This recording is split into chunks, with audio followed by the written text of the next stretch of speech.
అక్రమ వలసదారులను స్వదేశాలకు పంపించే కార్యక్రమాన్ని అమెరికా కొనసాగిస్తోంది. ఇప్పటికే కొందరు భారతీయులను పంపించిన అగ్రరాజ్యం మరికొందరిని భారత్ పంపిస్తోంది. ఈ క్రమంలో మరో 2 విమానాలు భారత్కు రాబోతున్నాయి. రేపు వచ్చే మరో విమానంలో 119 మంది ఇండియన్స్ రిటర్న్ కాబోతున్నారు.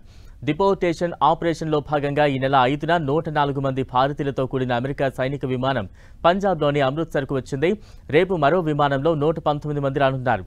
రేపు వచ్చే 119 మంది వలసదారుల్లో 69 మంది పంజాబ్, 33 మంది హర్యానా, 8 మంది గుజరాత్కు చెందినవారుండగా యూపీకి చెందినవారు 3, గోవా, మహారాష్ట్ర, రాజస్థాన్కు చెందినవారు 2 చొప్పున, హిమాచల్ ప్రదేశ్, జమ్మూ కాశ్మీర్కు చెందినవారు ఒక్కొక్కరు ఉన్నట్లు ప్రభుత్వం వెల్లడించింది. అయితే భారత్కు రానున్న 2 విమానాల్లో ఆదివారం ఓ విమానం అమృత్సర్లో దిగనుండగా రెండో విమానం ఎప్పుడు వస్తుందనే దానిపై ఇంకా క్లారిటీ ఇవ్వలేదు.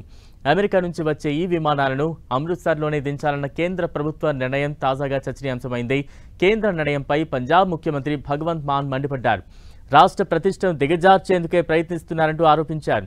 అయితే రేపు రాబోతున్న 119 మంది అక్రమ వలసదారుల్లో 67 మంది పంజాబ్కు చెందినవారని, అందుకే అమృత్సర్లో విమానం ల్యాండ్ చేస్తున్నామని బీజేపీ వాళ్లు చెబుతున్నారు. అలా అయితే మొదట వచ్చిన విమానం అహ్మదాబాద్లో ఎందుకు దిగలేదని, పంజాబ్ ప్రతిష్టను దిగజార్చాలని కేంద్రం ప్రయత్నిస్తోందని భగవంత్ మాన్ ఆరోపించారు.